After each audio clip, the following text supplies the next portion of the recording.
The CEO of Tesla, SpaceX, Neuralink, and The Boring Company will soon have another business accomplishment to add to his long list. On Monday, April 25, the social media platform announced that it plans to accept the self-described Technoking's offer to buy the company for $54.20 per share, which is worth about $44 billion. But it turned into chaos, just like everything else the Tesla and SpaceX executive touches. Now, Elon Musk's relationship with the Twitter is the biggest will they or won't they of our time. In this video, we will tell you everything you need to know about the Elon Musk and Twitter.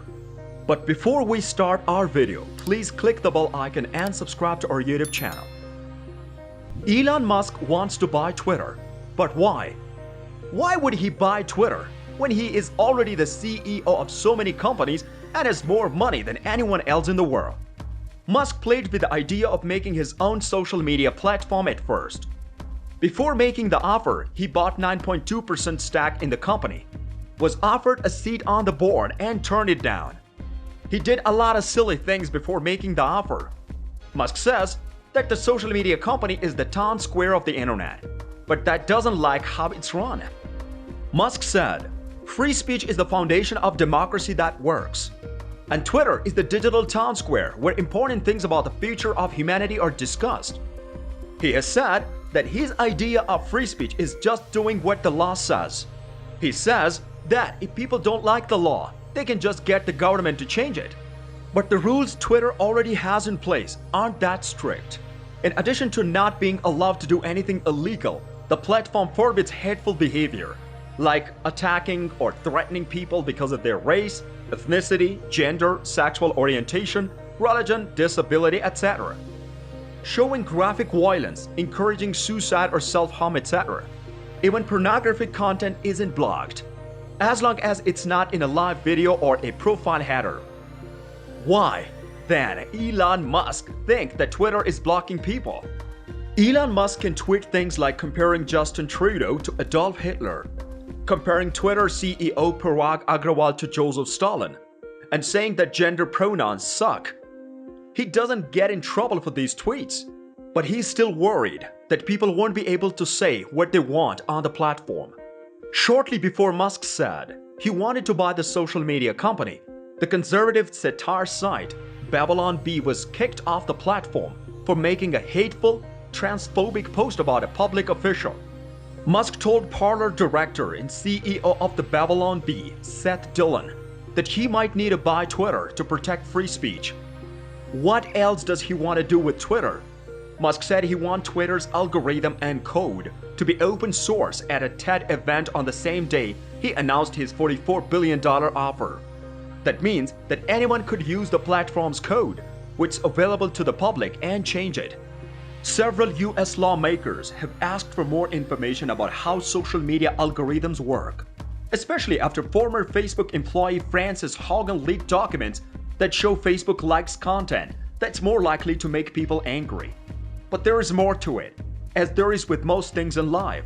Open sourcing Twitter's code and algorithm could give users more control over what content they see, but it could also create security problems.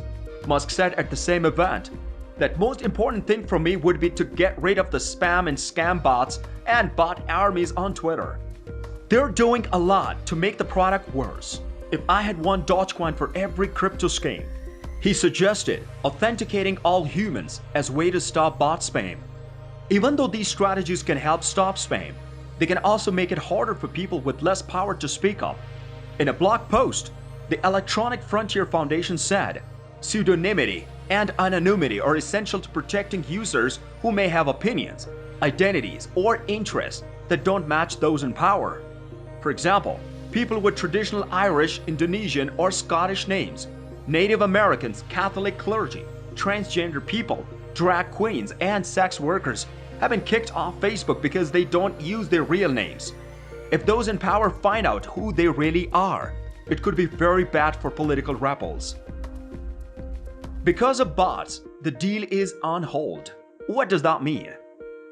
Maybe Elon has finally figured out that spending $44 billion on a social platform isn't worth the trouble.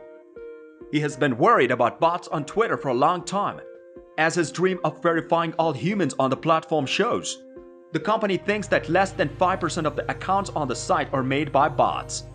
Then how do advertisers know that they're getting for their money?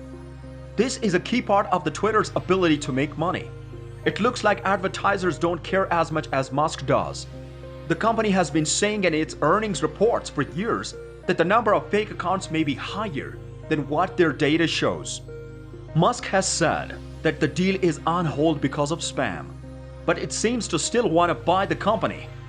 Still, this statement led to a 25% drop in Twitter stock. Bloomberg says that Vijay Gadde, Twitter's top lawyer and head of the policy, told Stop in an all-hands meeting that there is no such thing as a deal being on hold. He signed a contract that says he has to go through with the deal. He can't just back out of it without a good reason, and having more than 5% of his users be bots is not a good enough reason according to the contract. Is it a good investment to buy Twitter anyway? Maybe, perhaps not. Musk has said that he doesn't care about the economics of the deal, which is a ridiculous thing to say about a purchase that will cost billions of dollars. The New York Times got a copy of the Musk's presentation to investors, in which he talked about his plan for the company. He wants less than half of its income to come from ads, but he also wants to increase sales to $26.4 billion by 2028. In 2020, advertising made up 90% of the platform's total income. What makes Twitter's board different? How does that change the deal? The board of Twitter doesn't own that much of the company. Jack Dorsey, the company's founder and former CEO, who is leaving the board, has about 2% of the company and is its largest shareholder. Mark Zuckerberg, who started the company, owns about 13% of it and sits on the board. So Musk has said that the board doesn't care as much about the shareholders as other companies' boards do. Don't forget that Musk has already bought 9.2% of the Twitter a few months ago. So he's already the biggest shareholder in the company, but he is not on the board yet because he turned down a spot on the board to buy the company instead. If he had joined the board, his contract would have said that he could own more than 14.9% of the company. In other words, he wouldn't have been able to buy the company outright if he had been on the board, which is what he wants to do now. Why is this deal so unusual in the world of technology as a whole? Elon is the richest person in the world. So, if this deal goes through, it would be one of the best tech companies ever bought by a single person, or maybe one of the biggest purchases ever.